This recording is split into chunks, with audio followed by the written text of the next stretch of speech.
Hello, mysterious person behind the screen, and welcome back to a brand new series of audio commentaries with me and Isaac. That's a cute film. Did your husband give it to you? And I am very excited today because we are starting off the Spider-Man series of films. We're going to go through each one. We're going to go through the Raimi Trilogy, the Andrew Garfield films, and the MCU films, as well as Into the Spider-Verse as well. So, we're starting off with 2002's Spider-Man, and without further ado... If you'd like to sync this up with your own copy of Spider-Man, put the film to the start and press play in 3, 2, 1, go. Now, yeah, go on. I was just going to say, this film, funnily enough, it might surprise a lot of people, I got into Spider-Man before I got into Doctor Who. I was about 4 or 5 years old when I saw this. I didn't see it in the cinemas. I don't remember that. I can remember watching it on when we had Sky Movies at the time, and I think it must have been about 2003. It must have been a new release on Sky Movies, and yeah, instantly fell in love with it. I remember when Spider-Man 2 came out, I remember getting the dress-up suit for that, the Doc Ock arm. Even Spider-Man walkie-talkies. One was Spider-Man, the other was Doc Ock. Yeah, I don't have them now, but yeah, that might be quite rare. Spider-Man walkie-talkies. I'll have a look on eBay afterwards. That might be interesting. Yeah. I mean, anyone that knows me, it's almost a bit of a meme at this point. Like how in love with these films I am, the Raimi Trilogy in particular. I'm always going on about it on Twitter, and indeed, yeah, like this, same for me. I first saw this when I was about 4 or 5 years old, and out of the three, this is the one I have the least memories of, because I watched it the least because I was terrified of the Green Goblin. So so as a kid, I had proper nightmares about it as a kid, and well, I have vivid memories of this and 2 because I just watched them endlessly over and over again before 3 ever came out, to be honest. I can remember that quite clearly. Yeah. And God, it just made me fall in love with Spider-Man. So I can remember, I think when I started high school, I kind of fell out of love with Spider-Man, ironically, because he's in high school. Yeah, because you go through that phase of you can't like anything bright, colourful, and nice. You've got to talk about how much you watch porn 24/7. Yeah. Exactly. Was that just the dickheads I hung around with? Anyway. No, absolutely. You definitely go through that phase where you're sort of like, oh, Spider-Man's for babies. Batman's where it's at, And Batman's awesome because he goes around beating people up. He's badass. Yeah, that's kind of the. Funnily enough, history kind of repeated itself. 2013, I was 15. The Amazing Spider-Man was on Sky Movies, and thought, hey, you know what? I used to really like Spider-Man. I watched that, and I thought, hey, I really used to love Spider-Man. Yeah. Again, that film kind of rebooted my love for Spider-Man again. Yeah, absolutely, and we'll get onto it obviously when we get to the Amazing Spider-Man. But I think there's a lot to love in there. I think there's a lot to love in that first film. I think it's because of how it's kind of like a Batman Forever, Batman and Robin situation. The sequel left a sour taste in a lot of people's mouths, so they just assume the first one is just as bad. You're right, yeah. So we just had how long was it? The 3 minute and 20 second long title sequence, which I know a lot of people have a problem with. It might be. Yeah, I wonder, are the Spider-Man films the last... I mean, I'm just thinking superhero films. Are they the last ones to have those, long, awesome credit scenes with that awesome music? Are they the last superhero films to have it? Because I can't recall Batman Begins having it, or any other superhero films at the time. The only one I can compare to is probably X-Men. Yeah, I think, X-Men definitely carried that tradition on to X-Men. I think X-Men Apocalypse was the last one to have an awesome title sequence. Superman Returns had it, but obviously came out between... That one had one. Yeah, that came out between 2 and 3, didn't it? So that's sort of... But yeah, that one had one. Have you seen Black Widow yet? I have, yeah, I've seen it in the cinema, and yeah, that did have a title sequence. It did, yeah. Obviously, it wasn't the same as this, but it was kind of. I was sat there in the cinema, sort of thinking, "Why an MCU film with with an opening title sequence at the start of the film, not at the end?" You know, it's quite a unique thing.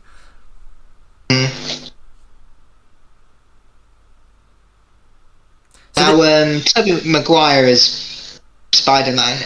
He said he'd never heard of or read up on the character, but he did it because he liked the script so much. And yeah, and the funny thing is, when he has glasses on, he looks at least 10 years younger, but when he takes them off, he looks, because with the glasses on I can buy that he's in high school, but when he takes them off I think, you look way too old to be in high school, you look like you're now at uni. Yeah, exactly, and I think that's more pronounced in the second one, I think, because obviously the second one, he starts off the film without the glasses, but when he gives up being Spider-Man, he has the glasses on again, and it's really obvious how much younger he looks. But that complaint, I must say, has never bothered me. I know a lot of people in this level it at this film with all the high school scenes, because all of the actors look like they're in their 30s. 25. Yeah, in fact, the teacher at the field trip looks younger than the kids, which has always baffled me. But it's never bothered me. Yeah, I'd argue James Franco kind of has a similar problem. I mean, in this film, he looks really young, but by the time we get to the second one, he does look a lot mature. But you could argue that's the point, because he's now head of Oscorp. Yeah, exactly. I don't. We have to take shots every time there's a meme. Oh, okay. Because we just had, something at the scientist myself. I mean, we'll probably be dead by at least the start of Spider-Man 3, probably the middle of Spider-Man 2, if we're being honest. But yeah.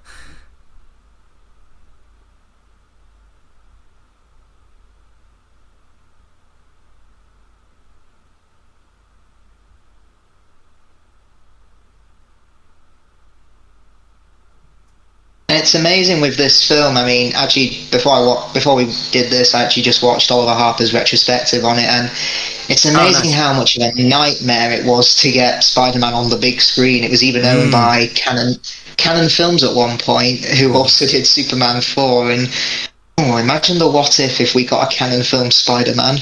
Oh Jesus, it would have it would have been a disaster. They also did that.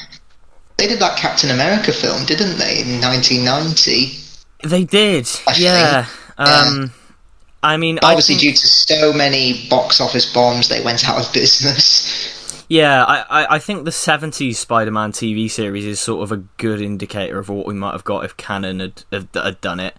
Because that show is very much like he shoots his hand out, cut to stock footage of a rope, and then you just see him awkwardly kind of being pulled along the rope. And that's how they do the swinging. And also, he doesn't fight any villains from the comics in that. He just fights generic robbers and bad guys. Stanley hated that show, I think. Oh, really? Yeah, that's why it never got a DVD release or anything, because I think he stopped it from being re-released. Yeah, I'm sure it got a video release, but never a DVD release. Mm-hmm.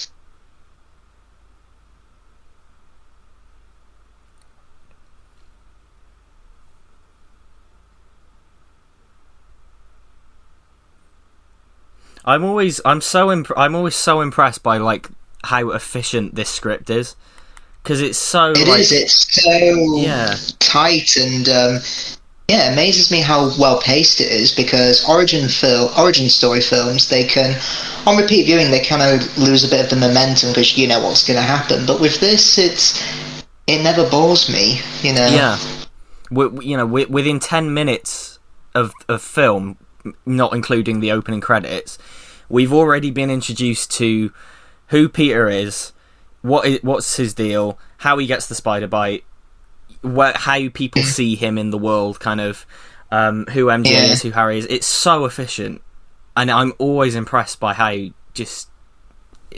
well this just works as a film.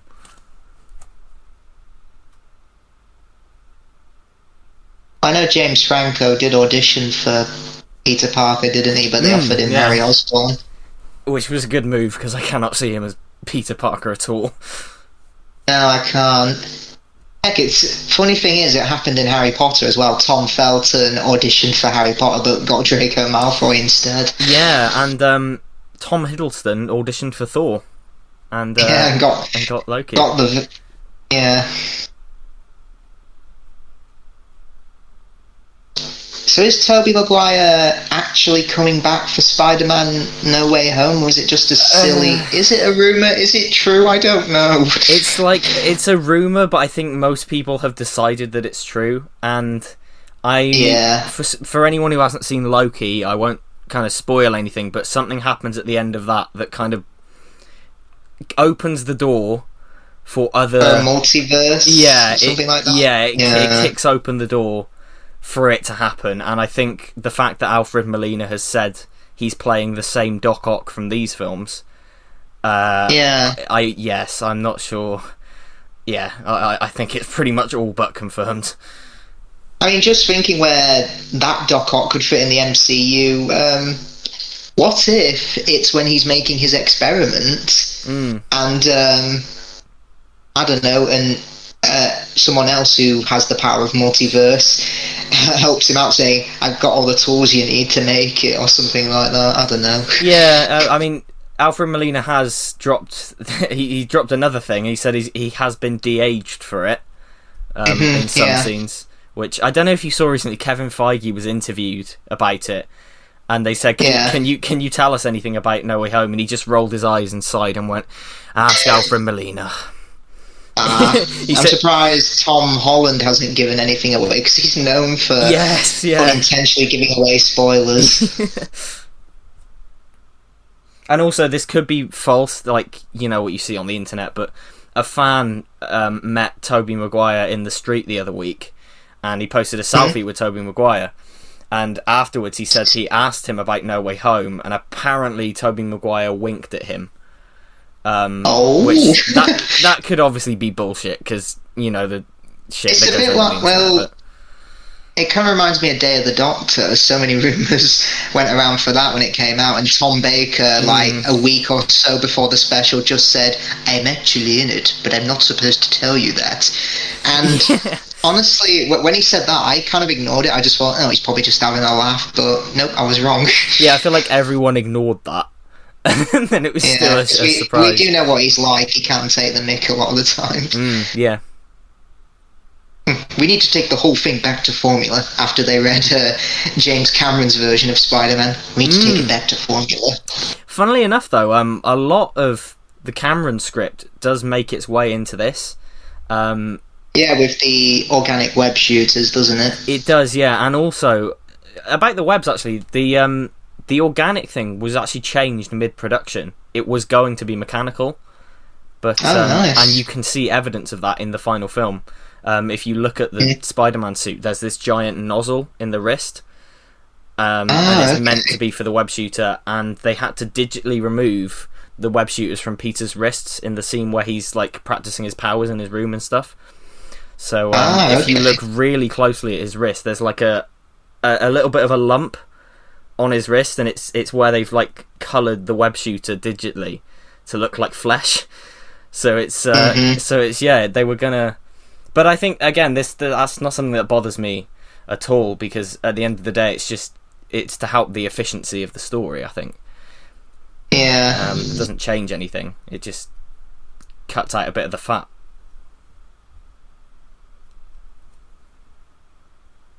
I had no idea that Rosemary Harris, who plays Aunt May, is British. And she's in her early 90s now. Yeah, and she's still going as well. She was, at least before COVID, she was still acting in theatre and stuff.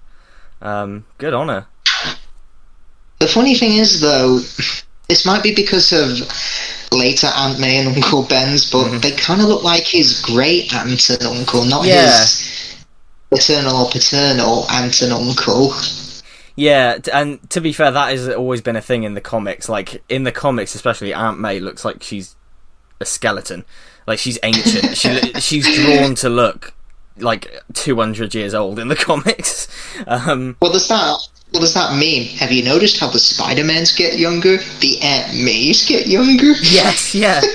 Oh, yeah, it is odd. But still, I can't think of a...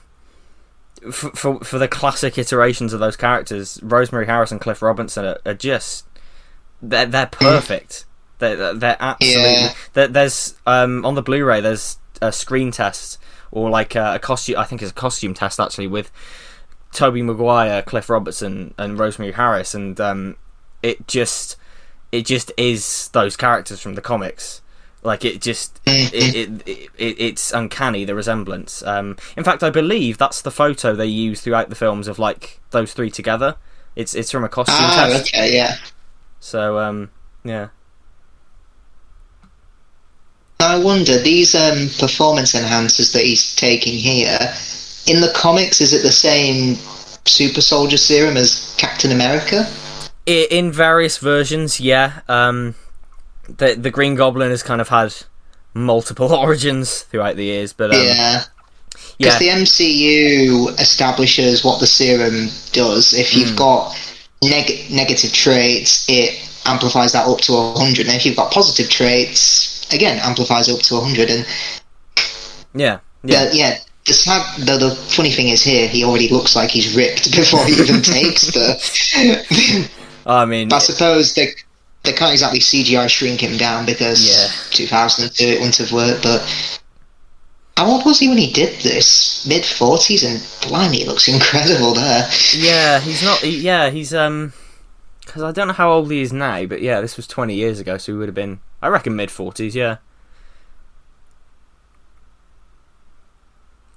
I know they consider Jim Carrey for the Green Goblin. Yeah, that would have been... that would have been interesting.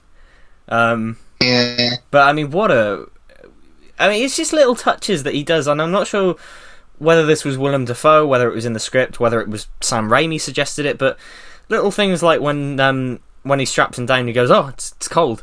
There's so much character to him, and it just is so, and it's throughout the trilogy. I think every character that pops up has that, but it is just so many little quirks to all these characters, and it's just. Also, I heard this for Spider-Man 2.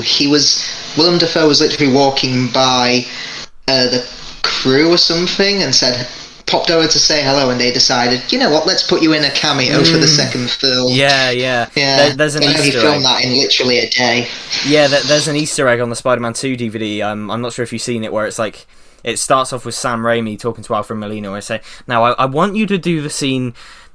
How do I explain this? I want you to do the scene like this, and the camera just pans over, and they've got Willem Dafoe in the Doc Ock arms, and he's like, it's in the bit where the experiment goes wrong, and it's Willem Dafoe performs the scene as Doc Ock, and it was literally just like it was a surprise for Alfred Molina, and it's just like.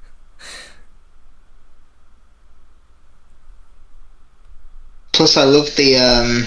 I've not seen Evil Dead, but I do like how Sam Raimi does put in horror tropes, like the extreme close-ups, the quick cutting, and it always gives me a jump. It's that later on where he says, "Last night I was," and that cut to him having the film. I'm like, Jesus. It's really, and I can totally see why I had nightmares about this as a kid. And it's always exciting. I think there's a reason Sam Raimi is like. I love his work so much, is because you can see the evolution of it. Like, you can see the little camera movements in Evil Dead, which were done by him nailing a camera to a plank of wood, and then you can see that evolve into the sweeping shots of the city and this and every so often there'll just be this really over the top camera movement or editing trick, and I'm just like, that's Sam Raimi flexing his muscles there, and it's just wonderful. I love this. I've been bitten by a spider that I know is deadly. Should I go to the hospital? No, I'll just go to sleep. Yeah. Well, I've got a big change. Fine. Big change. Oh my god, how have I not noticed this my whole awkward adolescent life? And also, here's a fun fact, this stunt on the staircase here, he did that for real, didn't he? Yes, yeah, and it looks like it as well. I always thought it was a green screen trick, but no, he did it for real. I saw it was a TikTok recently, I think, where he does that, and then it cuts to Uncle Ben, and they've kind of put kicked him in the face. Yeah. You know, interestingly, somebody pointed this out to me recently, and I can't remember if Oliver Harper talks about it in his video or not. But this film, ignoring some of the modern songs and all the 2002 stuff, this could be a period piece, because so much of this has this 60s style to it. It does, yeah. Yeah, take out the modern cars and stuff. It just looks like, it feels like a 60s setting, and it's just, yeah. I think that's what Sam Raimi was going for, because I think he was a fan of, was it called the Silver Age of comics, where set in the 60s, it takes itself seriously enough for you to be invested, but it acknowledges that it's goofy and silly by having, Green Goblin, Octopus Scientist, and Rhino Men. Yeah. In fact, Richard Jackson made a pretty good point when he did a Spider-Man 3 commentary. He said, the thing about Venom in Spider-Man 3 is that I don't think he fits in this trilogy, because, again, they're doing callbacks to the 60s era of comics where they were lighthearted, whereas Venom is an 80s villain where exactly right. comic books were going for a darker tone. Exactly right, yeah. And you look at the lineup of villains in this trilogy, and it's like Venom is the outlier, because all these villains are so... It's Sam Raimi putting his heart and soul into characters that he grew up reading about. And when you have Venom in the third one, obviously we will get there, you can feel how detached he is from his character in comparison to literally everyone else in that film. Yeah, because Venom, I'd argue, is an allegory for, drug addiction or alcohol abuse, which... Yes. I'm assuming was happening a lot more in the 80s, which is what Stan Lee wanted to write about and reflect. Yeah. Which, we'll obviously get there, but it does just feel out of place, and... here's Bill Paxton's dad. It is, yeah. Bernard. Many things in this house, sir. The blade that pierced his gilder.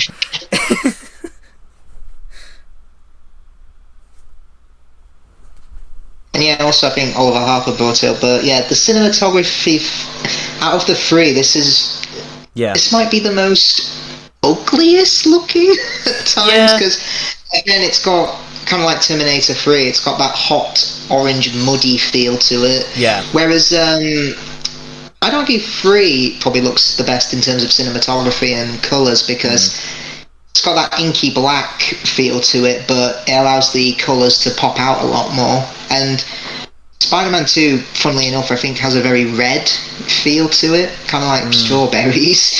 Yeah, that's what it reminds me of. Well, yeah, I think 3 is the third one is the best of the 3 in terms of the aesthetic, I think, because, as you would expect, technology had progressed so much by 2007, but I think it does look the best. This one, I think, I love the way it's shot, I love the way it looks, I love how colourful it is, but you're right, a lot of scenes do have that kind of muddy look to it, and I think it's sometimes I think it looks stunning in the warehouse, for example, where he goes to catch the mugger. But yeah, I know what you mean. It's a different cinematographer for this than it is for the other two.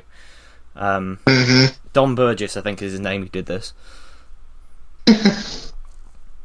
And of course, this is the only one of the trilogy to have the 1:8:5:1 aspect ratio, which it is, the 2 and 3 make the other two in widescreen. Is that what we call it? Yeah, 2:3:5:1, around about that. Anyway, it's but all 3, funnily enough, have 4:3 versions where you see more on the top and bottom of the frame, because just the way they were shot. It's all kind of, it's very technical, but it's the way they were shot and how the film elements are scanned.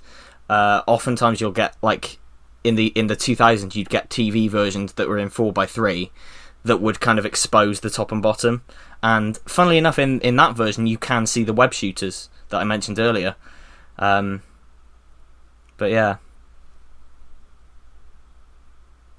So, why do they call you Flash? Oh. Doesn't Flash become a... Does he become a villain in the comics, or...? Flash becomes Venom. Oh, right, comics, yeah, I thought he would have. Yeah. Plus, also, I think Amazing Spider-Man, funny, and also the new Spider-Man, MCU Spider-Man touched upon it. He bullies Peter Parker, but he thinks Spider-Man is awesome. Yes. Which is a delicious sense of irony. Oh, I love it so much, yeah. I love...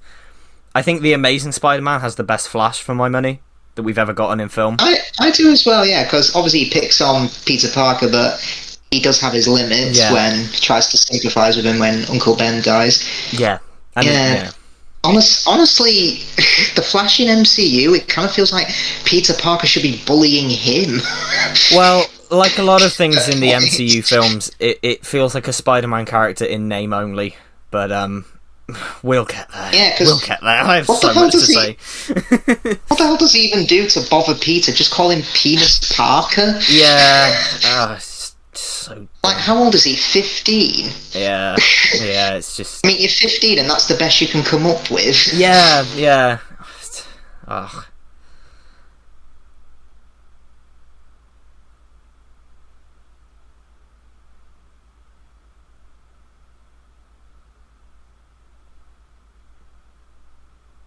The hairs on his fingers, that's a really cool way of showing the wall crawling thing. Yeah. And definitely this one, in terms of visual effects of the three, has aged the most, because as we're about to see, the running across rooftops looks pretty ropey. Yeah, I think that's the worst moment of CGI in the film, I think. And I noticed in this film, Spider-Man is... with the swinging and fighting, a lot of it is in night time, whereas 2 and 3 he's doing a lot more in daytime. But I assume at night it's easier to hide the CGI. It is, yeah. There's a lot of interesting stuff about this film and the visual effects and everything, and because it was done, I believe Sam Raimi wanted to do a lot of it in camera, but it was they had to kind of persuade him that swinging a stuntman that high above the streets would be massively dangerous. It would, yeah. But I think the way they did it in this trilogy is such a tangible way, because everything, like swinging a camera through the streets of New York, with the Spider-Cam system, you have that sense of tangibility you can latch onto with the CG Spider-Man swinging. Yeah, I love it.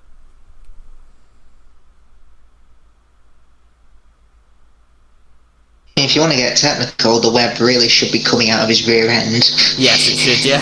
If he's a Spider-Man.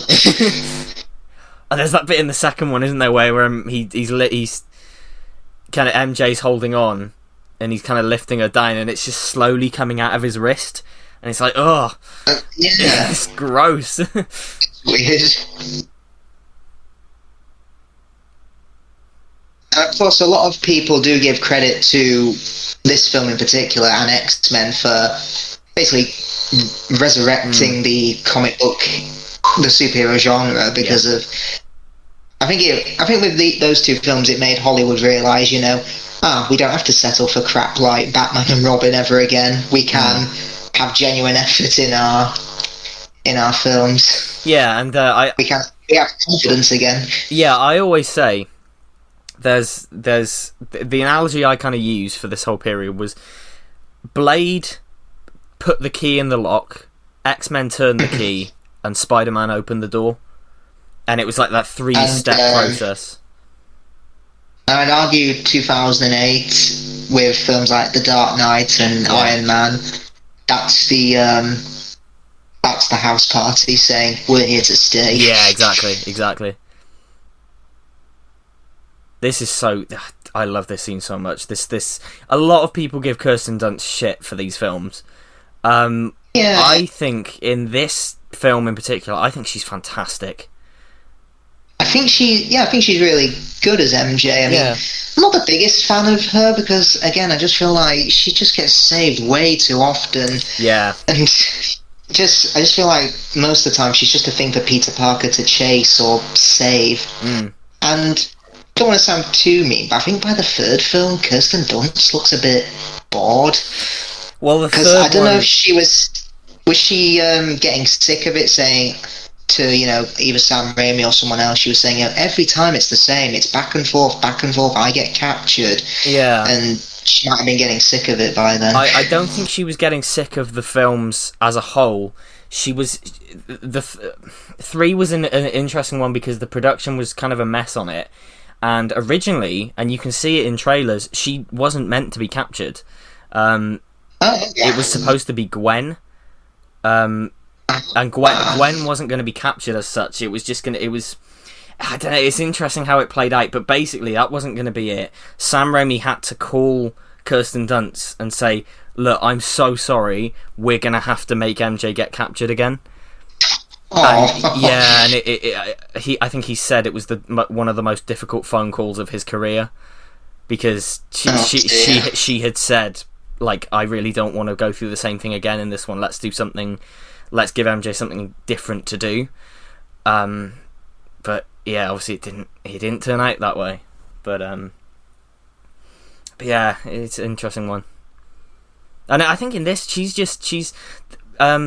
this scene in particular, this is just, she as a character is so much richer than people give her credit for in this film, because she's just this smile when Peter believes in her for the first time is so genuine, because that's probably the first time anyone has ever told her this, because she has to put on this act for Flash.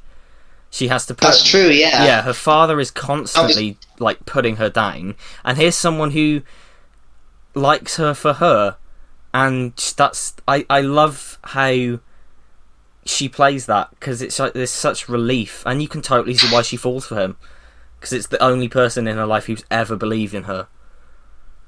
And I love true, it. Yeah. I never really saw it like that before, and also in Spider-Man 2, she feels the most disappointed in him because, again, as you say here, he's encouraging her to become an actress, follow her dreams, but he can't even show up for when she is an actress and on stage. Yeah. And in the third film, when she gets fired, she does say these words. It's like my father wrote them. Yeah, and I love how much. I love how her dad impacts her character in this, because that's quite a big thing in the comics, like her abusive home life, and I love that it's touched on. Does she come from an abusive home life in the comics? Yeah, it's often kind of played into the fact that the reason she's kind of this outgoing party girl is because she puts on an act because her home life's so kind of fractured. Okay. And yeah, I just think what this film does with that character is so genuine and warm. That shot is so funny to me. That's such a change into, like, when he smiles and you hear a stock sound effect of a car, and it's just it's perfect cheese. Again, I do like this because without the great power, great responsibility talk from Uncle Ben, this Peter Parker would definitely become a physical bully, someone who would take revenge on people who have bullied him, and would use his powers for his own ends, like to get cash, to get a car, and get the girls. And I'm sure in the comics as well, doesn't he become kind of a famous wrestler and even make TV appearances? Yeah, he does. Yeah.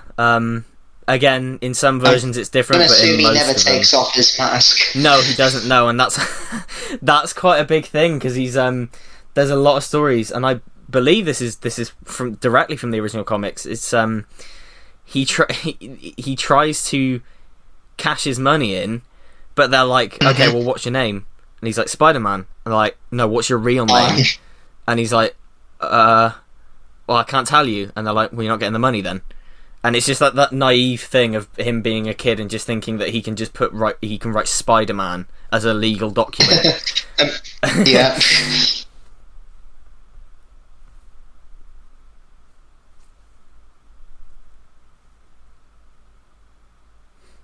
If you pause the film there, you can notice that the newspaper article just repeats and repeats and repeats.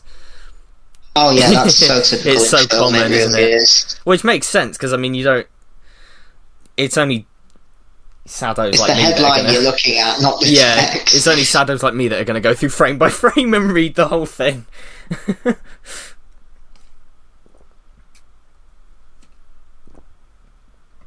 I need the exercise. I'm going to go and sit in a car. Yeah. But of course, Uncle To be Ben... honest, so many people say that nowadays. Like, I need the exercise. I'll drive you there. Yeah. But you're in a car. Yeah. Well, Uncle Ben's car. Here's another Sam Raimi trademark. It's the same car from Evil Dead, and he puts it in all of his films. So Nice. yeah, it's I'm hoping it shows up in Doctor Strange 2 in some form. Because I believe when he did Oz the Great and Powerful, because I haven't seen that film, but obviously there's no way a car could fit there. So he took apart one and put its parts in the background of a scene. So even though it's actually not on screen, the parts of that car are still there, just because he wanted to keep it going, keep this tradition going.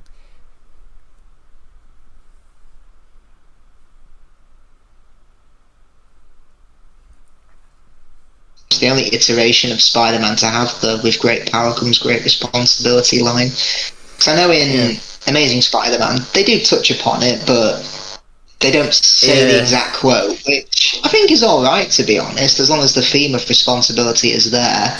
Yeah, Then again, alternate ending for ASM2, they have Peter's long-lost father say it. Yes, they do, yeah. I mean, in the in Amazing Spider-Man, I can...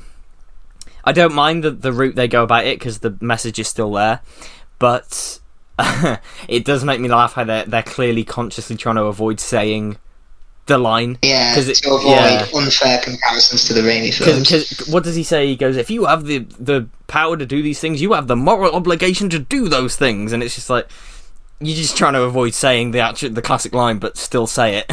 Yeah. And of course, with these films, I kind of see this trilogy as a homage to Richard Donner's Superman and 2 and 3 as well, because it's quite a similar structure for all 3 films. First film, origin. Second film, loses his powers, reveals it to a love interest. Third film, turns evil. Yeah. It's like a nice... I just noticed in the third film, they both Spider-Man and Superman make a public appearance. With the event being, look at how amazing they are. Yeah. It's just we needed Richard Pryor to show up in Spider-Man saying, "Thank the Lord for Spider-Man." Yo, Bruce Campbell. Yeah, Bruce Campbell making his first cameo of the trilogy. Well, wasn't he supposed to be Mysterio for Spider-Man 4, hence why he kept popping up around New York as different occupations? Yeah, there are storyboards for Spider-Man 4. The opening was going to be like a Spider-Man bringing Mysterio in, and the storyboards are drawn to look like Bruce Campbell. That would have been so cool, I think, because obviously he's there because he's an old friend of Sam Raimi, so people will be like, it's Bruce Campbell, but if we ever got a 4th film, it would have been a nice setup, because even then there's a line in the second film when he's the theatre usher, he says, it helps maintain the illusion. Yeah. That's Octavia Spencer there as the woman booking Peter in for the wrestling. She's an Oscar winner. She's gone on to do so many things. Wow. Yeah, she's quite a big actress now. She's been in all sorts of things, and it's probably the first of many of this trilogy of actors who started off small when these films came out and are now quite big names. Now I know Randy Savage, aka Macho Man, is he dead now? He's no longer with us? Yeah, he passed away. I don't know when he passed away, but he's no longer with us now, sadly. And it would have been ironic if this... I mean, if Spider-Man 4 was made and this was Mysterio, it's ironic that he gives him his name, because it's Peter who says, the human spider. But can I say, like, that is the coolest... That's a true friend there. He puts you in his film. Not only does he put you in his film, he also gives you the opportunity to be the first person ever on a film to say Spider-Man. Like, that's true friendship. Awesome. That's very cool. And this thing, actually, this weird thing here with, oh, my legs, oh, I can't feel my legs. This was... So Ted Raimi, who plays Hoffman in these films, Sam Raimi's brother, he was present for a car accident, or he, like, walked past a car wreck, and the thing he remembers most from it is the guy being wheeled out of the car screaming, "My legs, I can't feel my legs." So for some reason, they put that little anecdote into this. Which is just a bizarre thing.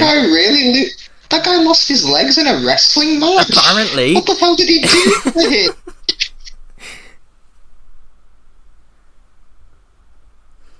It's ironic how he's saying, "Hey, I didn't send him for a cage match, unlock it." Whereas, to be honest, that actually is an advantage, because he can crawl up the bars and slip on them. You're going nowhere! 3 minutes of playtime! What a brilliant... Also, this joke wouldn't pass now. Oh no, this is aged fairly badly. Yeah. It's one of those things where it's 2002. It's a different time. I wouldn't... Yeah, a bit dodgy. Let's brush past that.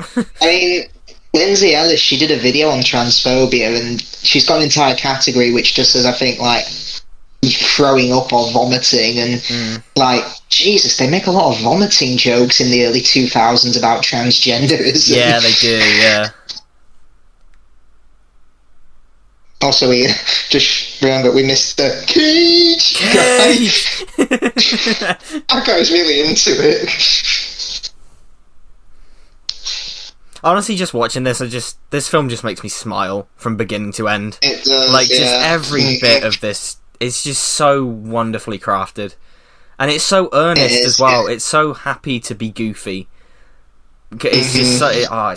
I love it. I really hope next year for the 20th anniversary they put these 3 films in cinemas or something, because I'm there. Oh, let's hope, yeah. I'm there. Like, and honestly, I don't know if this is true. This is my own speculation, but I wonder if a lot was cut from this, because we've said before the pacing is really good, but I wonder if, because, you know, after graduation we then immediately cut to, oh, Peter and Harry, we're living together, and things like that. And yeah, there's... Maybe there was more Spidey action, because they seem to establish, oh, he's now been around for a while, or something like that. Well, funnily enough, Eddie Brock was in this film initially, and... Yeah, they do mention a photographer called Eddie, don't they? They say Eddie's been on it for weeks, and there are set photos of the guy they hired to play Eddie Brock. So there are clearly cut scenes. Wow. There are clearly deleted scenes that we've never seen. There's this in the outtakes. You can kind of spot fragments of scenes where characters are in a location that we don't see in the film, costumes that we don't see in the film. There are a lot of deleted material that we haven't seen from this film in particular. This probably not to the extent of 3. I think 3 has the most deleted material that we haven't seen, but this. Yeah, I'd love for them to release some more deleted scenes next year. Be a perfect opportunity to. That'd be great, yeah. Even if it's just like they put it on their YouTube channel for the anniversary or something. Be great, especially those Eddie Brock scenes. I want to see how that was dealt with. Now in the comics, I know. From what I've read, because I managed to remember, I was in Waterstone once. There was a Spider-Man comic, and it was like one of the first ones. He comes out of like a wrestling match interview. There's a robber getting away with money, and someone says, "Hey, are you going to stop him?" Saying, "No, I don't stop criminals." And and I think it's literally a few weeks later, and I think the same guy robs their house and obviously kills Uncle Ben. So. Yeah, it's always either a carjacker or a robber. They've never, on the big screen at least, they've never done him dying in a house robbery. Yeah, in a lot of things it's a house robbery. Because there's this great, in Ultimate Spider-Man, they take a good 5 issues to actually do the origin.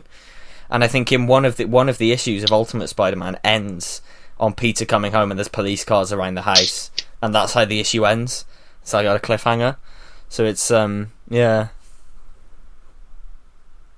So many people mock Maguire for his crying scene, saying he looks stupid. Yeah. But here's the thing, and Sam Garrett, I think, said it best. He said, believe it or not, we don't look like boy models when we cry. Of course we look like messes. Yeah. But I suppose a lot of people laugh because of that meme. Hey, Parker, you know what my favourite rice is? No, what? Uncle Ben. Puts to him crying or something like that. It's the same thing, like, I never understand the complaint. People are like, oh, the faces he makes during the train scene is hilarious. And it's like, well, sorry, what face would you make if you were trying to stop a train with only your body weight? Yeah, exactly. Right? This just seems like a very unfair comparison to me. Mm-hmm. Yeah, this hasn't. Yeah, this hasn't aged too well. Yeah, it's a bit rubbery.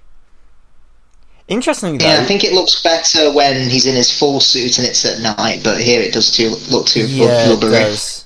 Interestingly, though, I didn't realise until recently that scene there, that when it's a close up of his face, the costume is CGI. And it's Maguire's eyes have been put in there in post. I did not realise that until recently. And actually, you can kind of tell now that I know. But if somebody had told me that was just Maguire in the suit for that close up, I wouldn't have argued because it looks very good. It's just when it moves, I think, is the rubberiness of it. They haven't quite nailed the movement. Yeah, and I think that's kind of the problem with Spider-Man in this film. He does a lot of his action at night when he works a lot better in daytime. Yeah, he does, yeah.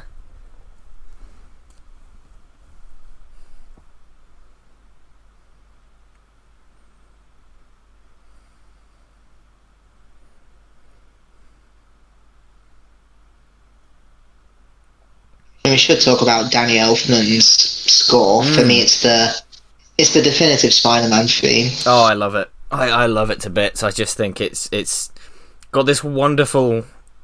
There's so many memorable moments of this soundtrack. And yeah, you just think of... when you hear it, you think of Spider-Man swinging through the city or crawling up a wall.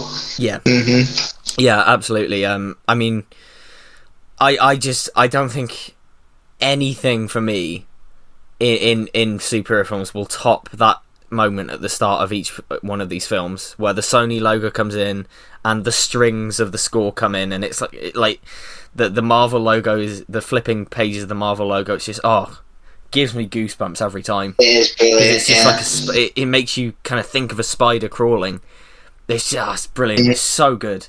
And this is the only film out of the three to have a smooth scoring process, because the whole background of the score for parts 2 and 3 kind of messy.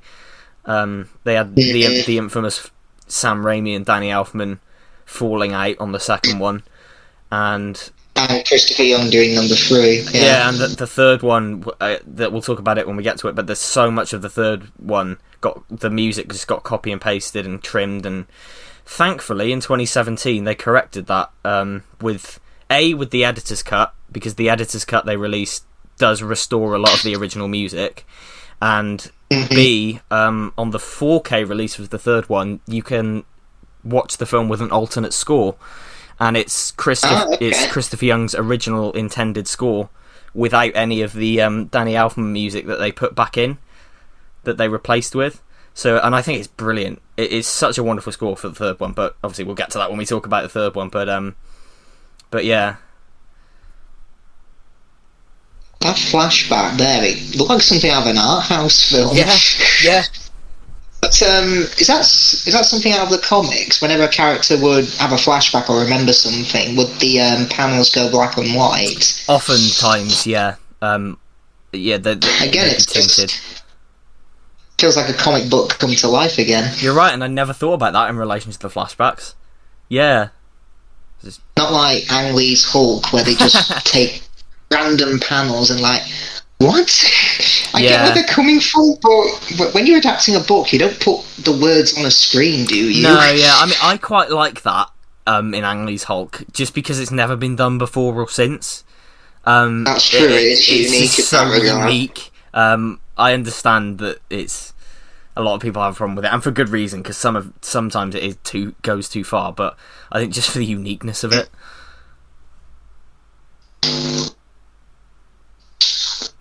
He was sitting on the same building that the Falcon's in Stuart Little 2, and they came out the same year. And the kid from Spider-Man 2 was in Stuart Little 2. Yeah, so he plays George's best friend or something like that. Same universe. Rosemary Harris completely breaking my heart with not even saying any words, and we don't even see her face. But you just Yeah, and she's great in the second one when she just begs Peter to take just a £20 note for his birthday. She's underrated as she's incredible. She's absolutely incredible, and she'll forever be like. I know other aspects of Spider-Man in film you can be debated. Aunt May in these films, for me, will forever be the definitive Aunt May. She is just perfect.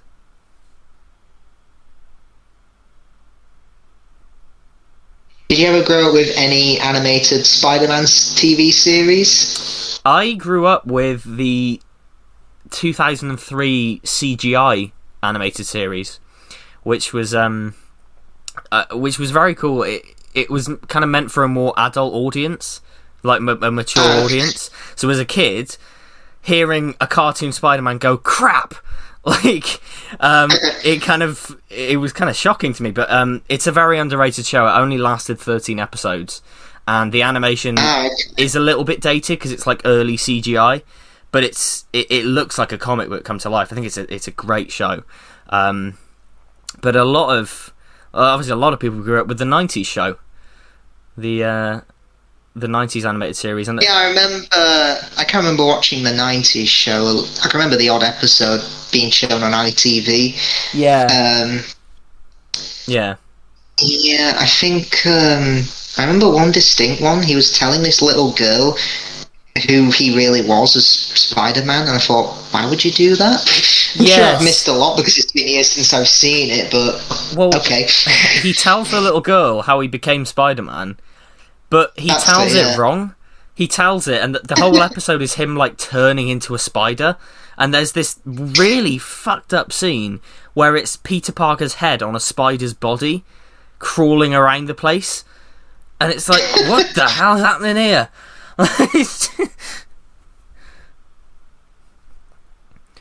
There was a portion cut there because recently somebody somehow unearthed footage of Peter and Aunt May driving back from the graduation, and it's literally just a 10-second little exterior shot of Peter driving the car back and parking it in the garage, but makes you wonder if there was any dialogue in that car scene that we didn't see. Now I know I've never seen it, but I've heard nothing but good things about it. Spectacular Spider-Man, was that a good animated series? Absolutely perfect. That is a yes. Absolutely perfect. It's the Batman the animated series of Spider-Man cartoons. Yeah, it's just I've seen the odd. I've seen the odd clip of the infamous Ultimate Spider-Man. Oh Christ! Yeah, right.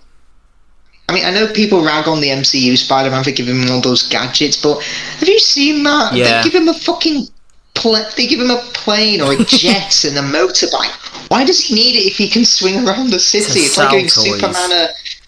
Yeah, exactly. It's like giving Superman an aeroplane. He wouldn't need one. Yeah, exactly. That show is garbage. And it sucks because every time I type in the internet to search up the comics or the game... I type in it's the TV series that comes up. I'm like, no, I don't want to. I want to. The comics and the game are excellent, Ultimate Spider-Man, but the cartoon it's got nothing to do with the comics at all. Like it's Ultimate Spider-Man in name only.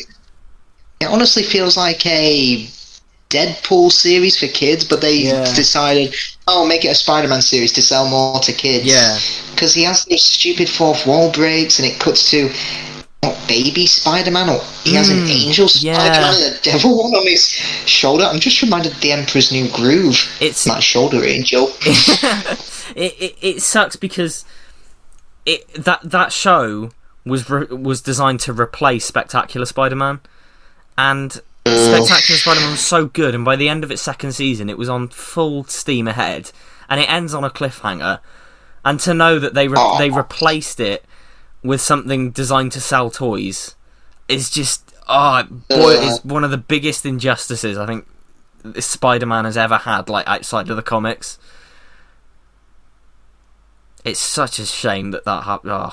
Oh, Jesus Christ! But Ultimate Spider-Man, like, if anyone wants a good place to start reading comics, pick up Ultimate Spider-Man, because that is a wonderful ongoing Spider-Man series that has a definitive beginning, middle, and end. And so yeah, that's sort of where I'd start for people who wanted to get into reading Spider-Man. I mean, the funny thing is, the Ultimate Spider-Man TV series, I could be wrong, but I think the guy who voices Spider-Man was the main character in superhero movie. He was? the film that parodies this. He was. That's just weird, and recently he got arrested for soliciting sexual activities from a minor. So... yeah, so he's a lovely man. Shit. He wasn't a very good Spider-Man voice anyway, in my opinion, but even so. Oh, that's Lucy Lawless, the punk girl. That's Lucy Lawless is, of course, Xena Warrior Princess. Good friend of... I'm not Xena! I'm an actress, you lunatic! Yeah, there you go. I wish to take you back to my lair and make you my bride. Oh, dear God! Another good friend of Sam Raimi, popping up for a cameo. Oh, Lucy Lawless. Lucy Lawless, yeah. And we just missed, actually, the brief glimpse of the Twin Towers. That's true, yeah, with the teaser trailer of... I don't even think... Can you even find that teaser trailer now? Is there like a full quality copy on YouTube? Somebody found the original film reels, and they built a scanner, and they scanned it in 4K. And it's on YouTube in 4K now. And they did it themselves. There was no involvement from any studio. They just a fan managed to track down the original film reel for it. And it's on YouTube in very high quality now, which I'm very glad about. I can see why they cut it, because it's not exactly appropriate it was so soon after 9/11, so can see why it's gone. Absolutely. And I mean, I'll talk about it later, but I find this trilogy fascinating to analyse as post 9/11 films. Because it's true, yeah, because again, at the end of the film, they all come together and be like, leave Spider-Man alone, or you mess with Spider-Man, you mess with New York. Yeah, exactly. It just shows how close everyone came together after 9/11, and also we've got Jonah Jameson's intro here, and it's just perfect. Perfect casting. Absolutely perfect. With the whole multiverse thing happening now, is this the same Jameson that pops up in the MCU? I think it's meant to be a different character, because he looks but obviously played by the same actor. He looks different, and I think it would not surprise me if they do a joke where they get him in the original outfit and the original haircut, and they kind of let him meet himself, and they like two Jamesons. I think that'd be hilarious. But J.K. Simmons, man, absolutely perfect. Every scene with him. I mean, not even for the Amazing Spider-Man, they decided to recast him. There's just that laptop cameo in 2, where it's just him typing out wrong. Yeah. I hope they never recast, for as long as he can keep playing this character, for as long as his age keeps him being able to play this character. I hope they never recast him, because he is too perfect. He even pops up in games and cartoons. Like, speaking of the Ultimate Spider-Man TV show, he is in that as Jameson. He is, He's in that as Jameson. He's in, what game is it? It might be Lego Marvel Superheroes, actually. He might be in that game. But, yeah, he's just... I can't say enough good things about him. Lego Marvel Superheroes, that's such an interesting game. Yeah. I picked it up last year because I used to have it very briefly, but I picked it up again last year and played it. It's a lot of fun. It is, yeah. So the some of the power choices they give for some are just really weird. Like Abomination, for some reason, his power is that he has bad breath. Oh yeah. And Loki, for some reason, can I know he's a frost giant, but for some reason he can now turn people into ice cubes. I don't remember that happening in the comics. I mean, that's the thing. That game came out very much when the MCU was rising to prominence. So it's got a lot of MCU kind of influences on it, and especially from that era of the MCU.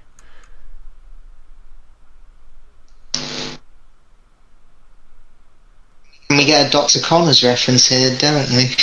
Yes, which doesn't really line up with the sequels. Because he says... Yeah, he says Dr. Connors fired him, but then he's his lecturer in 2 and 3. Doesn't quite line up with the sequels. Yeah. And interestingly, I spoke about it earlier, the 2003 CGI Spider-Man cartoon, that it was meant as a continuation of this film, but it's a very loose continuation, because it doesn't have much of the aesthetic of this, but it focuses on Harry, Peter and MJ in college, and the college life, and Dr. Connors is in that, and he turns into the Lizard, and actually dies. And then, of course, that was contradicted in Spider-Man 2, so that immediately removed that show from canon, but yeah. I mean, Spider-Man 4, from what I heard, it could have just been as overstuffed as the third film, because... Yeah. What, did they want to have Lizard, Vulture, Mysterio? And a female Vulture as well, apparently. So, okay. that was a lot of the reason why Sam Raimi left, because it was like, this is just the same thing happening again, I'm not going to make a subpar film. Yeah, of course. Let me do the thing, because he wanted to do Spider-Man 4. He wanted to make the best of all of these, and he wanted to end his series on a high, making up for the mistakes of the third one, ending his series on a high. And he said he wouldn't really accept any less than that. He wouldn't accept just making an okay film or a good film. He wanted to make the best one. And that's why he left, because he wasn't happy with the script, and he couldn't get it finished on time. Yeah, because Tobey Maguire says, for interviews in Spider-Man 2, he says, the great thing about this film is that I don't think Sam looked at the second film and thought, oh, let's just make another. He just wanted to kick the first film out of the water and say, this can be even better. Yeah, because there's that interview, Tobey Maguire's like, oh, he didn't just make a movie that was better than the first one, he whooped the first one's ass. That's it, yeah. Well, funnily enough, actually... These, I was just going to say, these Daily Bugle scenes, they do remind me a lot of the Daily Planet, of course, from Superman the movie. Oh yeah, of course. Where it feels very much like a work family place where everyone looks out for each other. Yeah, and that's the thing I love about this film as well. They give Jameson character later on when the Goblin grabs him. He says, I don't know who he is, this stuff comes in the mail, to protect Peter. That's great. Yeah, because obviously you'd never suspect him as Spider-Man, because he just sees him as a dweeby, weak guy who probably the Goblin could kill, but yeah. Kind of nice that he protects him. And that's the thing, I think Jameson isn't a bad guy. He's just, like, he's trying to protect New York. It's just, the way he goes about it is really dodgy, and he's just a bit of a dickhead. Yeah. But he's not a bad guy, he's a good person. Because in Spider-Man 2 he does say, I did drive Spider-Man away, but obviously when he takes the suit he instantly goes back to his old self. Spider-Man but it feels real. Was a hero. I just couldn't see it. He was a thief! A criminal!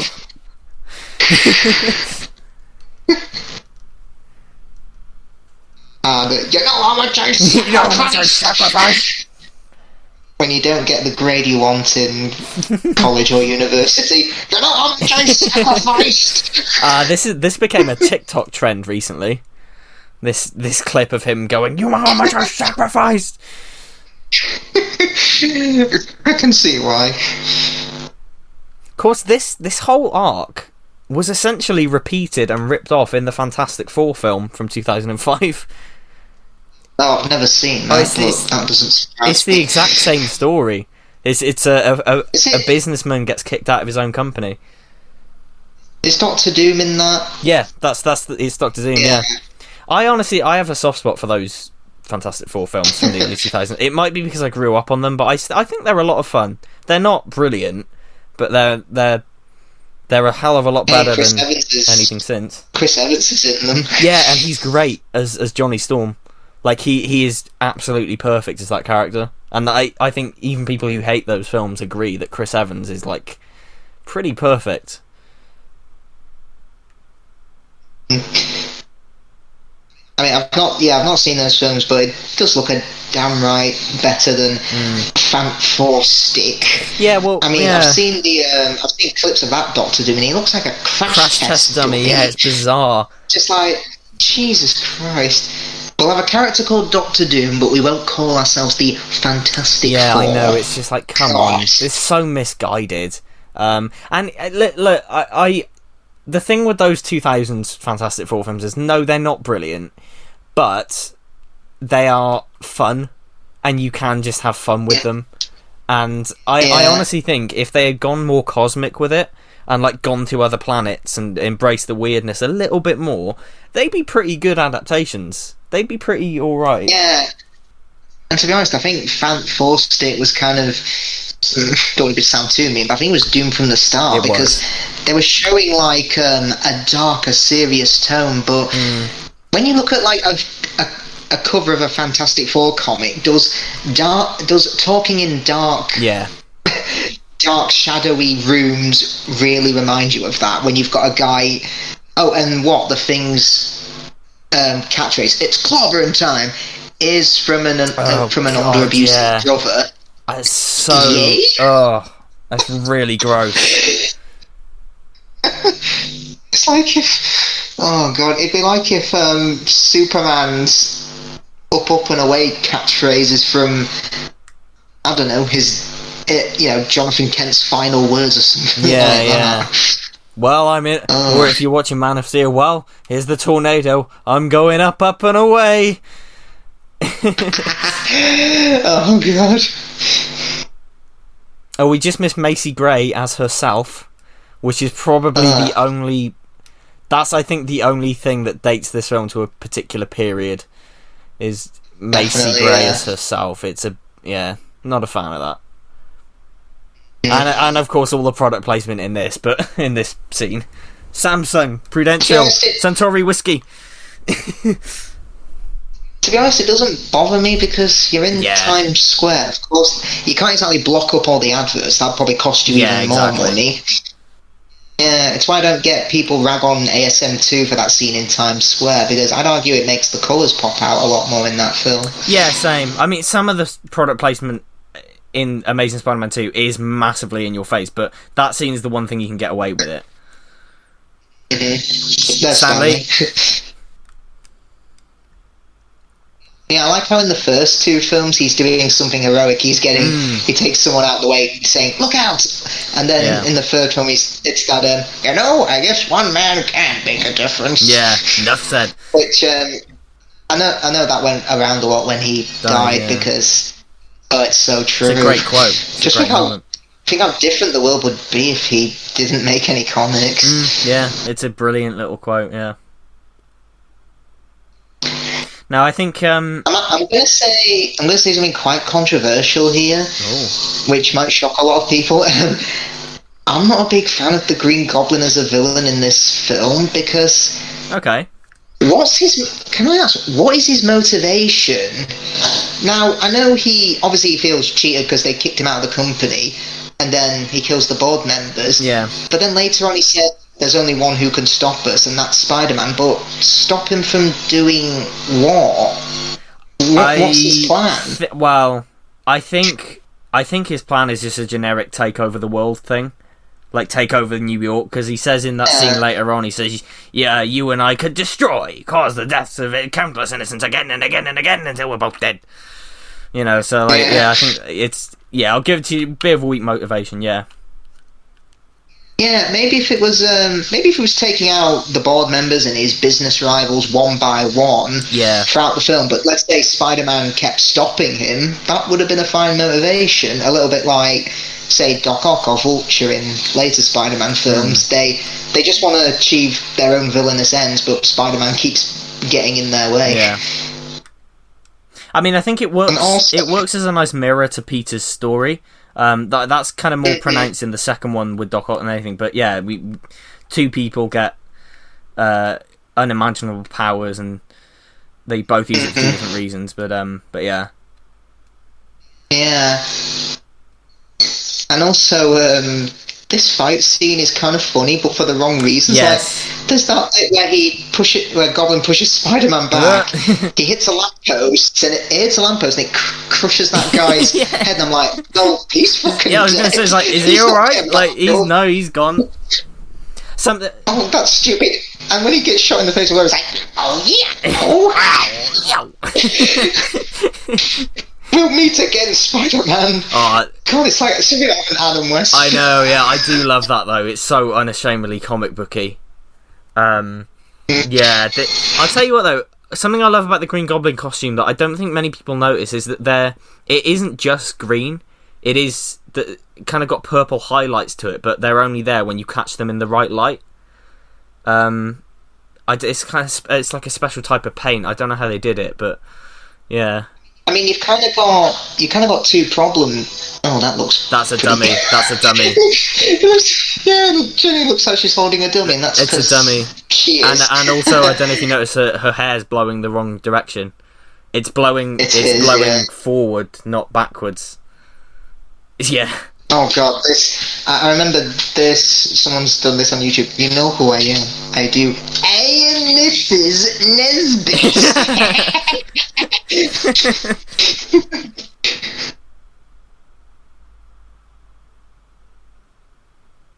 You know who I am. I do? Yeah, I'm not even hiding my voice. Can't you take a hint? Something I just noticed there, though. That Spider-Man swinging away there. I don't know if you notice, all the citizens of New York below are just strolling along like it's a normal day. They're not looking up or anything of this man going, woo! Yeah. Well, I've got used to it by now. Well, I love this. It perfectly shows like the flaws of Harry's character. Like his solution is just, I'll buy you something. Like exactly. It's materialism, and obviously Peter sees MJ for who she really is. MJ feels that she doesn't have to hide when she's with Peter. That's what I mean. Yeah. And also, what was I going to say? Just going back to Spider-Man and Goblin's costume, the funny thing is, Spider-Man I think works better when he's in sunshine, and I think Green Goblin works better when he's in night. Yeah. Because it does look a lot more threatening when he's in dark shadows and more creepy. And I'm willing to bet, the final fight scene, is that what gave you nightmares? I don't honestly know. I think it was just him in general. Like, I don't ever remember being scared of one particular moment. I don't know. It might have been the final one. I think for me, it was whenever you saw his human eyes underneath the Goblin mask. I do think that looks more scary when he lifts up the yellow eyes. I remember having a pull back and go Green Goblin toy from this, and you pulled him back, and he did the cackle, and that had to be chucked in the bin when I started having nightmares at a young age. I was like, get rid of it. All of the cold shiver running down your spine. So you're my ass. I forgot about that, yeah.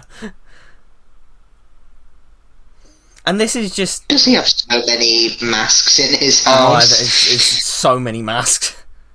There's that weird fish-looking thing later. There is, yeah. So, yeah, I think this is a brilliant way of showing his split personality. It's nothing fancy. It is, through the mirror, it's terrific. It's nothing, like, elaborate or complex, but it looks stylish as hell, and it's so efficient. It's such a something about this film is it's just wonderfully simple, efficient filmmaking, but it's also got such a flair to it. It's just, I love it.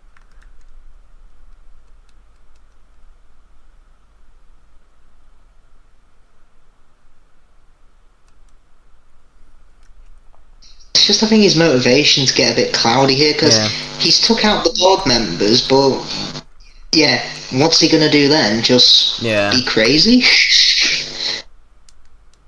I know from what I've heard in the comics, he wanted to rule the criminal underworld, but kept obviously getting stopped by Spider-Man. Yeah, that's quite a big part of it, and eventually, as it goes on, it becomes more of a personal vendetta as well, as the kind of familiar the relation to Harry and Peter grows closer and all that, and it pretty much explodes and reaches its climax when he kills Gwen Stacy, and then the Goblin is impaled by his own glider. I think in the comics he is, yeah. Of course, we didn't talk about Green Goblin. Look how clever I am, because he's green. And he's a goblin. Yeah, no, it's. We didn't talk about it earlier, but we got Elizabeth Banks as Betty Brant here, Elizabeth Banks has gone on to be a very well-respected director and actor in all sorts of things. So again, another person who went on to be big. I love that. If you don't trust anybody, that's your problem. I trust my barber. I love he doesn't even say, I trust my wife. Yeah, I trust my barber. He just says, Mr. Jameson, your wife's on the line. She says she lost the checkbook. Thanks for the good news.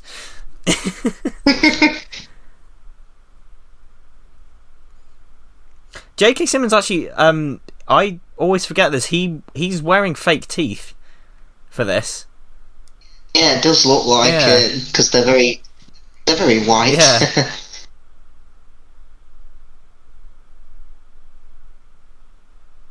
Sleep. Oh, when he just like slaps him on the head and like chills. Yeah. It's so funny. It's just so good. Here's the real truth. And also,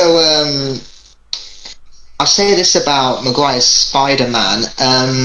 I do think it's his delivery. I think when he does the quips, sometimes it just feels really awkward and off. Whereas I think Garfield and Holland, they do the snarky quips a lot better, I think. Yeah, I think so. I mean, so many people. It's such an easy criticism, I think, to level at this at these films. It's like Spider-Man doesn't quip. He doesn't quip, and I don't. It never bothers me because I think in some situations it'd just be inappropriate for him to quip. Like the set pieces they have in this film, like the train scene in the second one. It would feel weird if during that whole train scene he's cracking a joke every 5 minutes. It'd just feel out of place. I will concede. I'm not against him. That some. I'm not against him quipping, but I think when someone close to Peter Parker is under threat, like Mary Jane or Aunt May, obviously that's when it stops becoming a joke, and he realizes he's got to. Absolutely, yeah, and that's the thing. And this and he does, he doesn't quip a lot, but he does quip throughout these films. There is a lot of it. I will concede, maybe not as much as I'd like, but he doesn't do it enough. But it's never been something that has bothered me about these films at all, because oftentimes I'm so involved in the human drama and the drama of the characters that's happening that I'm never like, oh, I wish he made a joke there. You know what I mean? Yeah, that meeting between Goblin and Spider-Man kind of reminds me when Sony and Disney were threatening to split up over Spider-Man. Weird, wasn't it? Didn't Tom Holland have to fix that himself? I don't know. I'm sure like Tom Holland went into a meeting and negotiated it with them. I'm sure he had to like basically fix it himself. And again, this romance is so well done because she's life isn't treating her how she might like. She's at a job she's probably embarrassed about, and this person is the only one not saying, "Oh, here, have some money, it'll be better," or "Oh, you'll never be worth anything." Yeah, he's just there for her, and he's believing in her, and he's the only person in her life that that truly cares about her for who she actually is. It's so earnest, and it's so wonderfully well. It's just, I love it, and she's so genuine as well. And it's why, like in the second one, a lot of people criticize her character in the second one for being cruel, but these films, if you look at it from her perspective, you know, she buys into Peter being this person who truly loves her. She really falls in love with him. He confesses that, or she confesses that rather, and he walks away and he leaves her there in a graveyard. And obviously it's not his fault, but you can see why she's tired of waiting around for this guy. And it makes sense to me. Yeah, it makes sense because she doesn't want to wait around for him forever and wants to be able to have a life of her own. I think not just be waiting for someone or have an empty seat all her life. Exactly, yeah, and I think people forget that because these films are very much from Peter's perspective. So of course, a lot of people think, oh, she's being selfish and cruel. But when you look at it from her perspective, you can totally see why she is.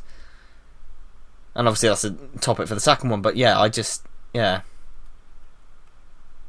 this fight scene here, it does... Have you seen the screen test? It does remind me a lot of... his screen test, which looks really... very bizarre.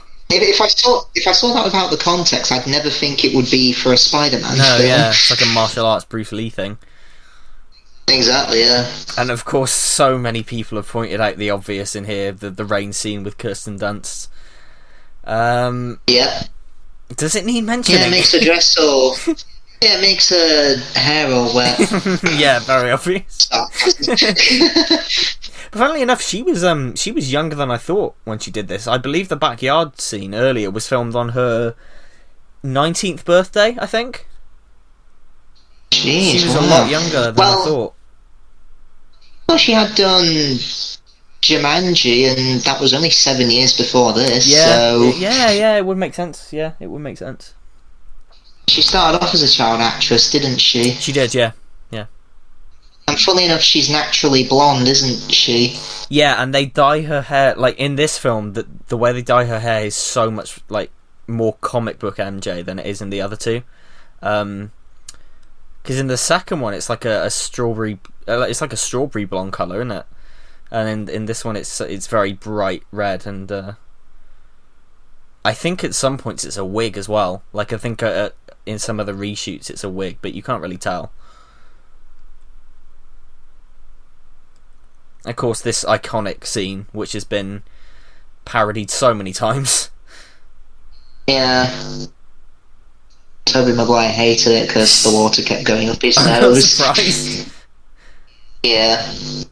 But I know the word iconic is overused a lot today. Because I feel like it's lost all meaning. But I think that kiss scene is iconic. Because you see that upside down kiss so parodied, and the image of it is so synonymous with this. And I mean, Shrek 2 does it in its opening titles. It does, along with Lord of the Rings.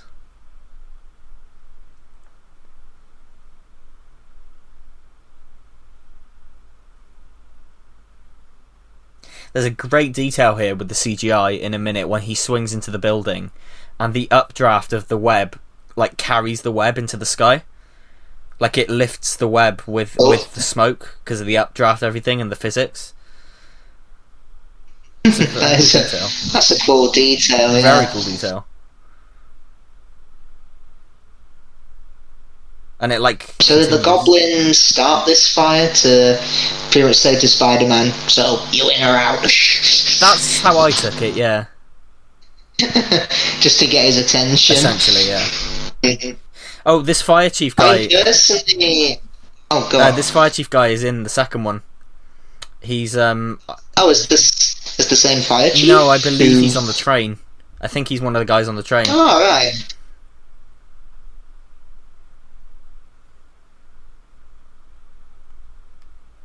And again, in the second film, he saves a kid and just gives it to the first Chinese couple he sees. Yeah. Yeah, and then just walks off immediately, coughing. He's like, ugh. Yeah.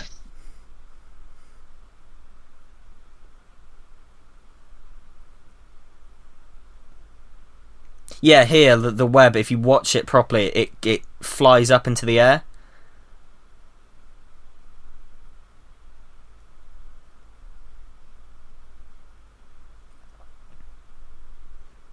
Of course, a lot of people think the suit from this film is the exact same as 2 and 3, but there are actually quite a lot of differences within the suits. Yeah, just having watched these films so many times, you do see the differences, and yeah. The spider is so small and, of course, in this one.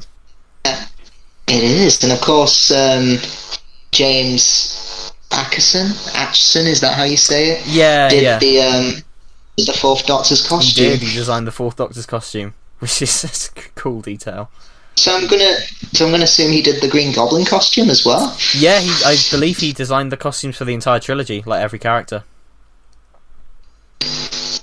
This is a great shot. Oh, it is. Pause it. It's straight out of a comic book panel of him dodging the blades. This I think Sam Raimi. This was one of Sam Raimi's favourite shots because it was a real moment of wow, this is what CGI can do. Oh, like there, the crash zoom on his face after he gets the cut. That is so Sam Raimi. Yeah, it's so Sam Raimi. I like how they come back in 3 and he says, I hate those things. Yes, yeah.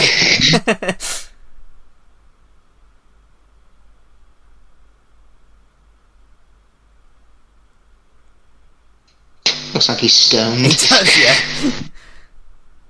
I mean, I know we'll get to it when we get to it, but when Harry loses his memory in 3, I like to think James Franco just smoked a lot of weed and came to set. He probably did. He looked so stoned. I know people rag on emo Peter in that film, but why does no one talk about Amnesia Harry? He's so funny, but for the wrong reasons. He really is. Oh, yeah. In my head.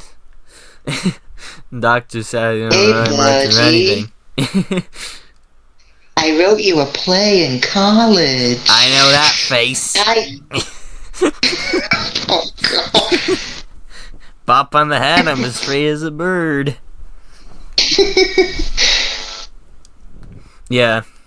It wouldn't surprise me if he did just turn up to set stone, because he's quite a well-known stoner. Yeah. Hasn't he unfortunately committed sexual assault a lot of times, or yes, was it groping? I believe so. There's some dodgy stuff that has come out about him. I don't know the full details because I don't want to go into it because I don't know like the full details. I don't want to risk kind of getting something wrong. But yeah, he unfortunately, yeah, not. I know he's come to. I know recently he did come to a cash settlement, and apparently from what I've heard, he and Tobey Maguire didn't get on. I could be wrong. To be honest with you, from the signs of it, Tobey Maguire didn't get on with a lot of the crew.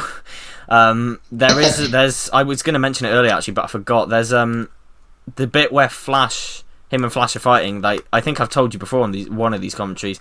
Yeah, they paid the actor who plays Flash $100. They said, if we give you $100, can you please hit him in the face because he is getting on our nerves. Can you please hit him in the face for real?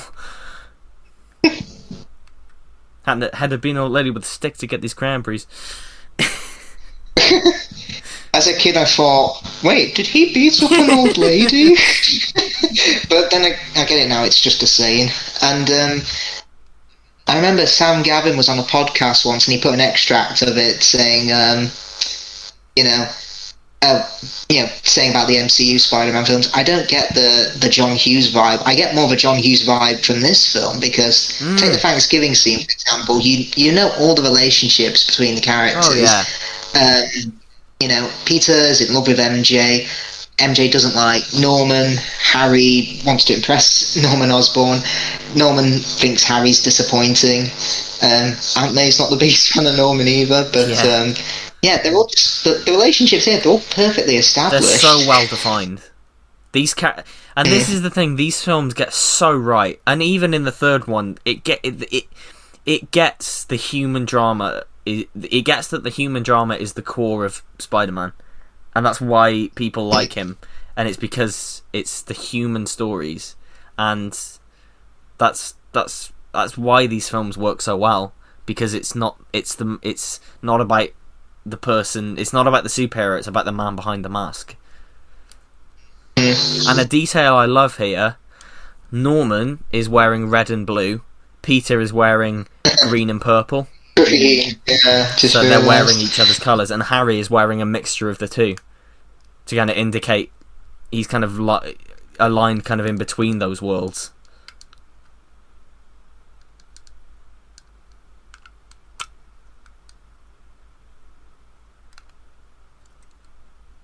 Does Harry eventually get married to MJ in the comics, or is that actually Peter who does marry her? Peter does marry her, yeah. MJ is like sort of the love of his life, really. Well, MJ's is his second relationship, isn't it? In the comics, the first is Gwen Stacy. Yeah, Gwen Stacy was his first like real serious relationship. He had kind of dated beforehand Betty Brant and Liz Allen, but Gwen Stacy was his first like serious relationship, and of course that came to a sudden end.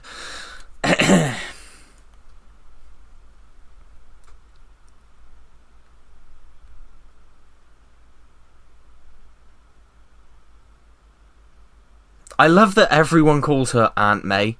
Even Norman. When he comes through the door, he goes, Aunt May.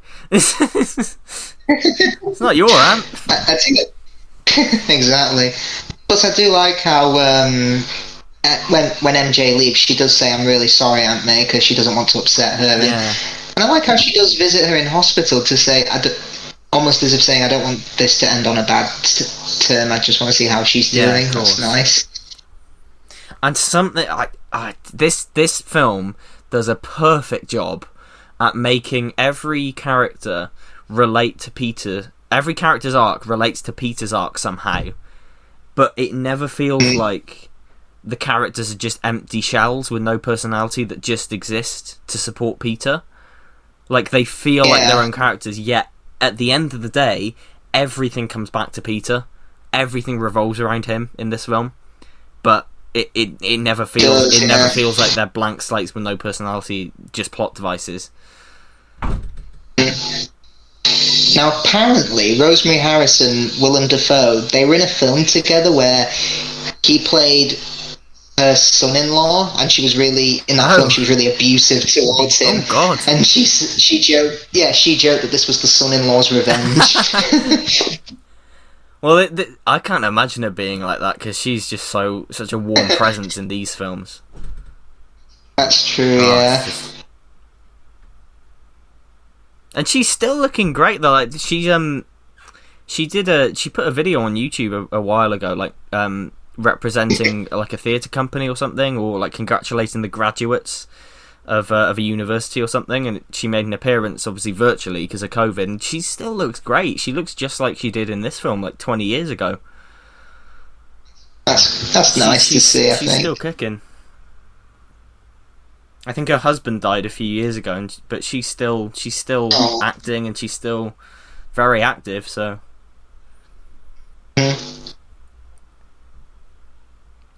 I know Aunt May does reference Superman.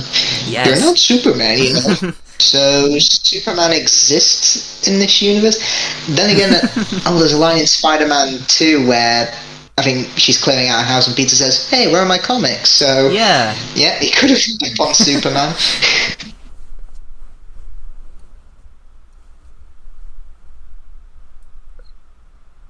It's such a cliche, but I will literally. I think just because of how many times I've watched these films, like, and how much I love them and adore them so much, I will just quote any random line in everyday conversation. There's so many lines, there's even little ones like that. Just going like, she's been sleeping all day. Like occasionally, people go, "What you been doing?" If I get up late or something, they go, "What you been doing?" I'm just like, "I've been sleeping all day." Like it's just little things like that. There's so many lines in these films that are just perfect responses to questions. And I love the Unusual Suspects edit. "You were supposed to be asleep." Yeah, Peter could have been saying anything to MJ. "Hey MJ, you wanna boop boop in my boop?"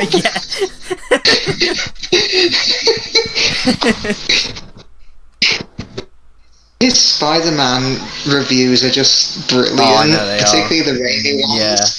I know he wants to go in order, but I just want him to skip the whole MCU and go straight to Homecoming. Same, yeah. Spider-Verse would be fun as well. Yeah. I'm surprised for Spider-Verse they didn't get Tobey Maguire to voice the older Peter Parker. I think, or maybe Andrew Garfield. I think they were going to, but they decided it'd be a bit too much of a distraction from the story of the film, Yeah. which I do agree with. I'm kind of glad that was its own thing. I think it's a shame we didn't have a little hint towards them, like an animated appearance from them or something. But yeah, that's for the sequel.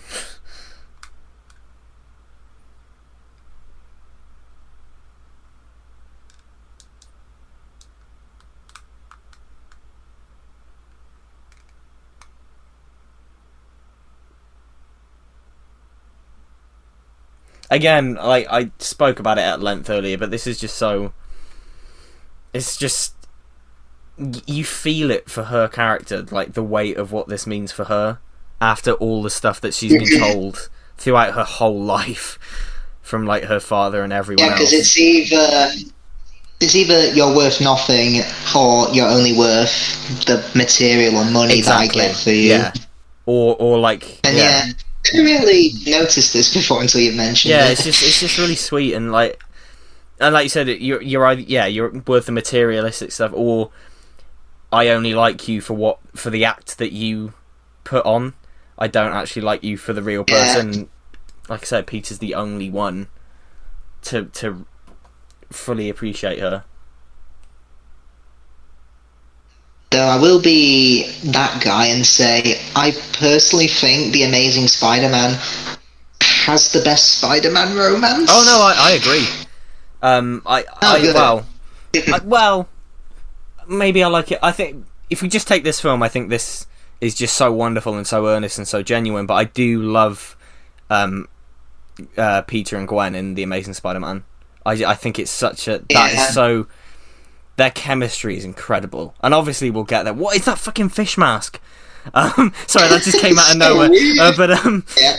But yeah, it's obviously we'll get there when we get to it. But yeah, their chemistry is unmatched. They have the best chemistry between any Spider-Man and love interest, I think. And I think in the comics, after MJ breaks up with Harry, apparently he turns to drugs. Well, that's it. Yeah, drug addiction was a big part of it. In the Spectacular Spider-Man cartoon, they basically turn him into a drug addict in high school without saying it, because obviously it's a kids show. But they get him hooked on a substance called globulin green, which so yeah, you know where that goes. And obviously throughout the course of, like, towards the end of season 1 and into season 2, that's where the Green Goblin stuff really takes hold. But yeah, it's a great way of doing a drug addiction story without actually doing a drug addiction story. Yeah, go on. I just realised this is the last scene that Harry and Norman have together, and it's Norman promising, "I'll make it up to you, Harry," or "I'm sorry that MJ didn't work out," but he doesn't mean it, does he? He doesn't mean a word of it. It's just the Goblin trying to find out more about Peter. So obviously the loss of Norman hits him even harder. Yeah, exactly. Where's the jump scare? Yeah, I'm not a big fan. It just feels too. If you pause it just feels a bit too artsy. If you pause it, look in the background. There is a second Goblin in the shadows. It's like, it looks really weird. Aunt May? Is that an angel? Are you an angel?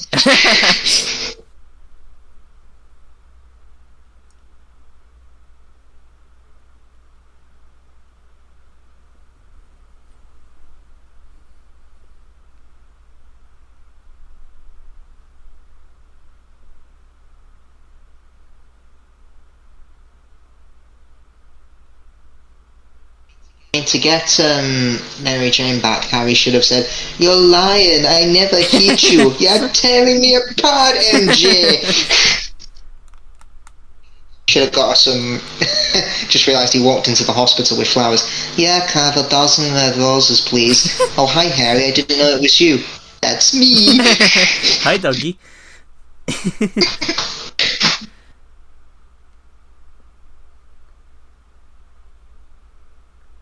It's every scene just flows into the next one so perfectly as well.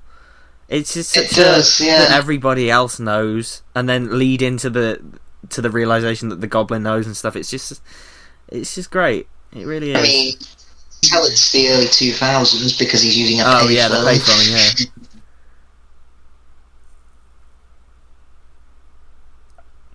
Did Spider-Man come out to play? MJ, what happened to your voice?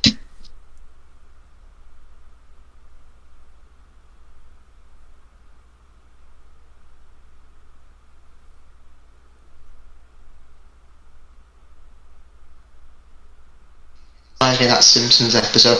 Oh, Spider-Man won't be able to play for a long time. Well, will you make me some jello? Oh, you shoot, Barney Gumble.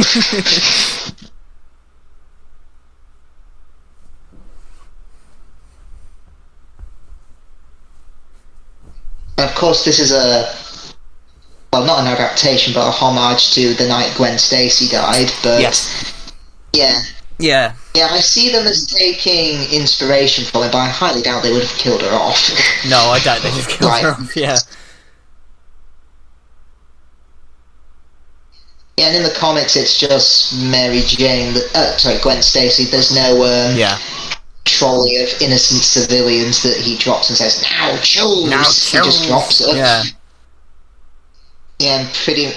Heck, I think, when she dies, doesn't the Goblin, taunt him and say, "Ha! You did it! You and your stupid web! Yeah. She was dead before she went He's down." properly taunting her, yeah. Taunting him, sorry.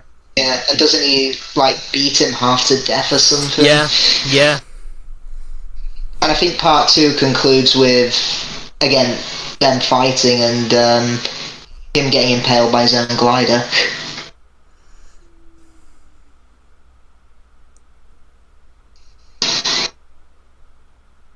Apparently Tobey Maguire's younger brother is in that cable car.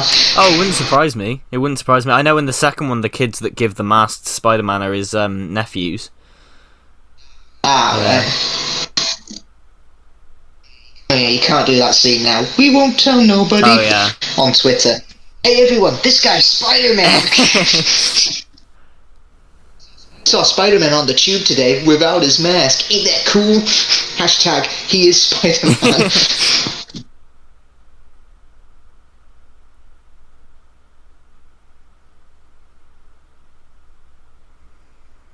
What? Batman Forever, this film and The Dark Knight, they do that save the love interest save the civilian. I'll tell you what though, that was a brilliant transition from CGI to live action there. That was a really good... when he jumped on the bridge. Don't do it, Goblin. Don't do it, Goblin. Don't do it. You mean, you think after all this time and planning, saying don't do it will fix it? What if we say please? And I love the shot coming up here where both of them are in I know. It's reflective eyes. Yeah, it's gorgeous. Great. It just perfectly shows who does he go for. And again, just like out of a comic book. It looks like a cover for a comic book. It's brilliant. Who will Spider-Man choose? Tune in. Yeah.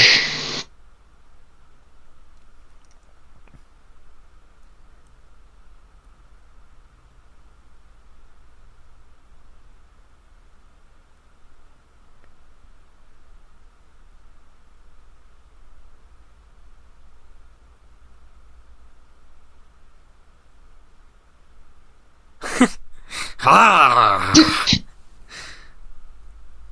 always took that as he's impressed, he actually did it. I believe that the guy on the boat, the guy who's he's gonna make it, I think he's in the second one as well. I could be wrong. If that's true, I quite like how they got the people who play civilians who have one or two lines. They bring them back for future films, just to show kind of New York has its own personality as well. New York is as much of a character in these films as Peter or MJ or Harry. New York is such an important part, and it's given such a great identity in it. And it's not just a CGI backdrop like it is in so many films nowadays. It's not just a backdrop for our heroes to fight in. It's a real living, breathing world. And you feel the consequences for everything Spider-Man does will have a consequence on these people. Plus, I could be wrong, but I'm sure those two guys who throw stuff at the Goblin, like the guy who says, "You mess with Spider, you mess with New York," and isn't that the guy who, in the second film, he shouts, "Someone call the fire department now," and... Oh, he might be. For the burning building. Oh, he might be, yeah. It could be, and also I think that guy who says, "You're gonna pick on a guy trying to save a bunch of kids." Yeah. I'm sure he's in the... He might be in the train in Spider-Man 2, where... He might be the guy who says, "He's just a kid, no older than my son." He might be, you're right. Yeah, I mean, there's a lot of... He might be. I'm not sure. I'm sure that is the same guy from the fire burning building scene. The whole, I got some for your ass. Like, yeah. And the citizens helping Spider-Man, it does remind me a lot of Superman 2, where they think Superman's gone and they're like, "Come on, let's get him!" Yeah. Then they just get blown away by Zod's super breath. I mean, that's brilliant. Like, that whole thing, I know a lot of people think it's really cheesy now, but coming off of 9/11, this was... The whole thing with this film, and why I think it's so admirable, is that everyone was sort of questioning, like, are we allowed to feel safe now? Like... And this film came along in 2002 and went, yeah, not only are you allowed to feel safe, you're allowed to feel happy. And that was a huge question for people in New York at the time. It's just such a... Yeah, I love it. And I love this fight as well, because there's no music, it's just a brutal beatdown. I don't think a Spider-Man film came this close to showing how brutal the villain... how physically brutal a villain can be until probably Homecoming, when the Vulture literally definitely trapped Peter underneath all that rubble. Yeah. Interestingly, a lot of the saliva that's coming off Peter here is actually blood, but they had to recolour it in post because it was deemed too violent. Yeah, it would have been a 15 had they done that. Well, had they kept it as this blood. is a lot of the this scene in particular. This was a lot of stuff the BBFC really didn't like in 2002. They had to, because of course this was released as a 12, and this helped to usher in the 12A, because so many... Nobody under 12 could see a Spider-Man movie. Yeah, so many kids wanted to see it, and they couldn't. That you really pissed me off. Is that the only swear word in these three films? I think it is. Well, Harry does say, "I'm going to kick your little ass." Yeah. Your little ass. Jameson says crap, I guess. Is that might be a... It's not really a swear word. Yeah, no. Well, Peter does say, "You're trash." And yeah, because this is shot here, the blood's coming out of his nose, like... Jeez. Yeah. Mentions MJ, gets his strength back. Chances are he's probably got an erection as well. Well, the blood is flowing. I'm surprised that didn't completely crush him. It's a big wall of bricks. A brick wall.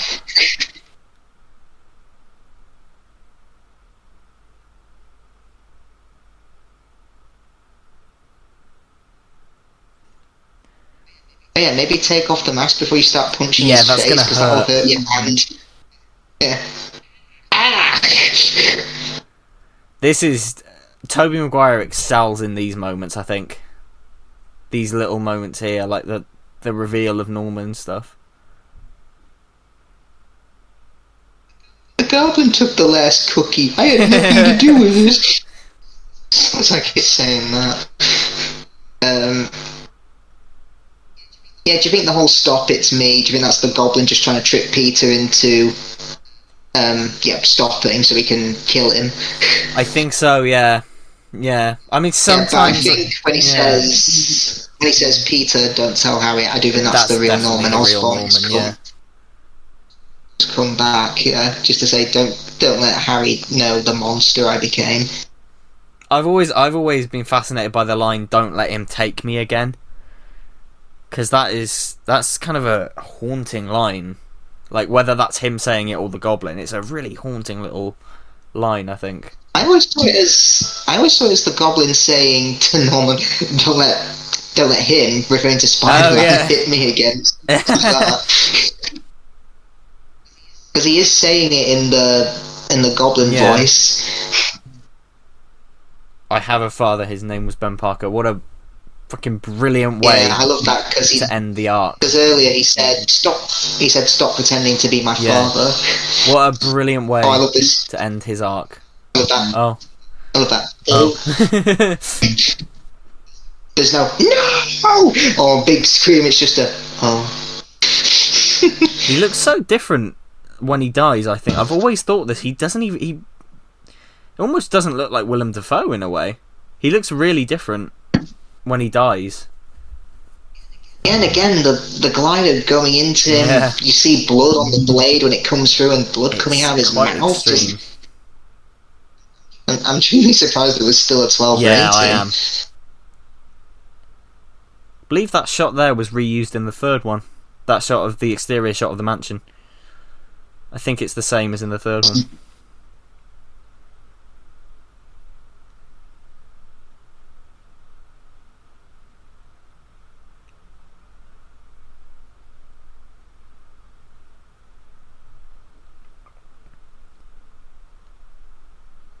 That one thing I do like about the MCU Spider-Man is that they keep the villains alive. They don't just kill them off. Yeah, because I think so. Because again, this was a different time for film. They were very standalone, so they had an excuse to kill villains off. Because in the comics, it's literally, "I'll get you next time, Spider-Man." They can't really. They couldn't have really done that because audiences probably would have thinking, "Oh, are we going to see him again in the sequel?" Yeah. But yeah, with the MCU, they're able to arrest the villains without killing them off. And I think it really works for this trilogy. Because this is such a... that painful bit of irony there. One day Spider-Man will pay, followed up with, "Thank God for you, Peter, you're the only family I have." What the irony there. And it sets up a perfect drama for the sequel to capitalise on. And it's all here. You don't need a post-credit scene. You don't need a mid-credit scene. It's all here. All the setup you need. That scene in Spider-Man 2 where Harry sees Norman's ghost. If that was the MCU, that definitely would have been a post-credit scene. Absolutely would have been a post-credit scene. It's not like here. Yeah, it's all here. It's all here, but you never feel like it's neglecting any of its arcs. It feels like everything has been set up has been paid off, and if we get a sequel, here's what we'd like to explore. I think it's brilliant. If anyone hasn't seen it, I highly recommend High Top Films and his series of Raimi Trilogy videos. He did one for each film, and they're all about 50 minutes long, and they just made me love the films that bit more. I just think he goes into his love for them, why they're so good, and everything, and it really did just make me appreciate everything that went into these films that much more. So highly recommend that if anyone hasn't seen those videos. I'll check them out. Definitely do.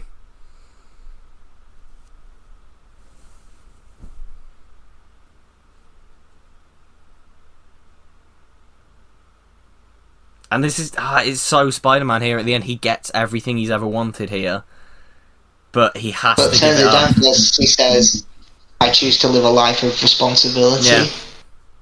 If this was MCU Peter, he probably would have taken it and probably would have faced no consequences. But anyway. Get that.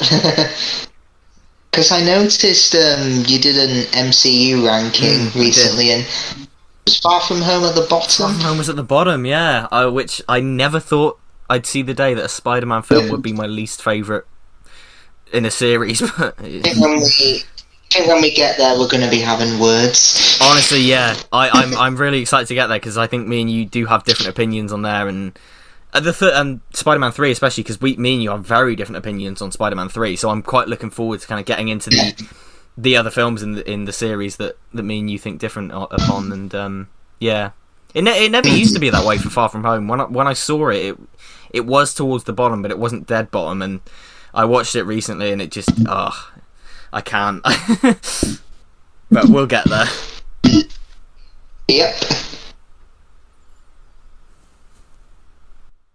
And I know a lot of, like, it's very, because I'm so vocal about my love for these films, I think it's very easy for people to scream bias or nostalgia bias. Yeah. And yeah, there's an element of nostalgia in these, but they're just good films. They hold up. Yeah, true. They really, and there's so much passion put into them that I almost enjoy them more now than I did when I was younger, because I'm just, every time I watch them, I notice something more and something, a new detail to appreciate. Yeah. Because there is that age-old argument that people say, oh, you grew up with it, that's why you like it. Yeah. Yeah, and I grew up with Jaws the Revenge, and I fucking despise that film now. Yeah. It's not a universal truth, for sure. Yeah. I'd say most of what I grew up with probably still holds up, but, yeah. Some stuff I grew up with doesn't. Yeah, no, that's fine, yeah. And it's okay. And of course we should reference Spider-Man 2, up until the MCU, was the only Spider-Man film not to end with a graveyard scene. Was, yeah. That is so ironic. Yeah, so many scenes of him standing over a grave, wobbling his lip and having a tear down his eye. This blending practical stunts here with the CGI, it works really well, and it holds up 20 years later. This final swing just set the benchmark. I remember the DVD, actually, the DVD for this was, the menu for it was just this on a loop. It was, yeah.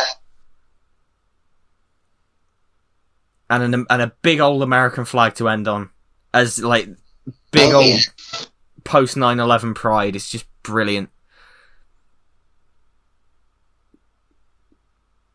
And do they play the Spider-Man theme here? They do, right at the end of the credits. Yeah, they do. It's a classic 60s one, isn't it? They do, yeah. But first, we have Nickelback Song. Oh, Cops at Carjacking, Matt Smith. Oh, okay. Not the Matt Smith, but presumably someone else. I know it's such a small thing to point out, but I love the webs in the end credits. It's, as a kid, it was just like the coolest thing ever. It as well. It is bloody Nickelback, Christ. Oh, well, of course, Alec Gillis and John Woodruff Jr. worked on this film, didn't they? The guys from Alien and many other films. And John Dykstra as well, who did Batman Forever, I think. I think he worked on Star Wars as well. Yeah, I know he won the Oscar for Spider-Man 2, and I think it was either him or someone else from the visual effects team saying, "We thank God there wasn't another Lord of the Rings film this year." God, this song is just wow. This is so 2002. I have the tie-in album they released for this, and it is. I mean, we should have had the dresses like a spider reveal. Yeah. Oh, it's Kevin Feige. Oh yeah, of course. Yeah, because he's on the bonus features for Spider-Man 3 as well. In the third one's opening credits begin with a Marvel Studios production. It was just as they rebranded. Mm-hmm. Whereas the first two begin with Marvel Enterprises. So did he obviously he was always with Marvel, so must have not been long after Spider-Man 3 he left, obviously, to start up Iron Man. I think so, yeah, it wasn't long. I mean, he spoke recently about how much these films really were instrumental for his career. Because he spoke about working with Sam Raimi again, and he says it's kind of, for him, it's come full circle 20 years later. Yeah. And of course in Spider-Man 2 they do say, Doctor Strange, it's good. Yeah. Now obviously Sam Raimi's doing Doctor Strange 2, which, given his horror background, I'm really excited to see. Wait. I'm so excited. Give us all the Sam Raimi goodness. I really hope it's not restrained. I really hope it's just full Sam Raimi.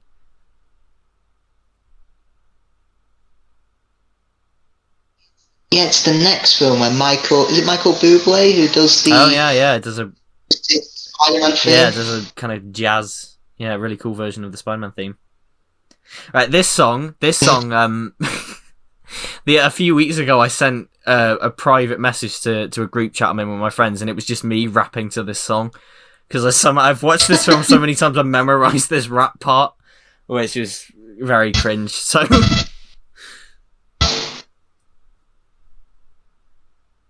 So yeah, Spider-Man, it's the first film I don't think is perfect because it has shown its age a bit, but it's still a very solid origin film, and it got Spider-Man on the big screen, and it got me into superhero films. It got me into Spider-Man. It's just this film is to me what, say, Superman the movie is like for Oliver Harper. I assume it.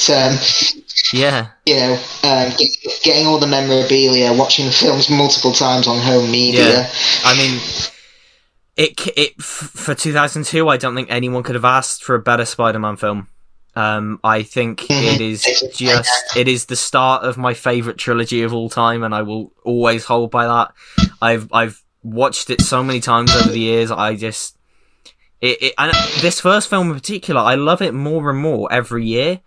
Every time I go and watch it, because I think it almost gets overshadowed by the second one. When I think there's so much good stuff in here, I just, pretty much, just a wonderful origin film, just sensational. I'll always love it, and be prepared for even more gushing next week from me. but yeah. As we talk about your all-time favourite film. Yeah, next week, my all-time favourite film, Spider-Man 2. Well, specifically, I think we're going to be doing Spider-Man 2.1, which is the extended cut, but yeah. So I hope you enjoyed the commentary to Sam Raimi's Spider-Man. Next week, as I said, we'll be back with Spider-Man 2.1.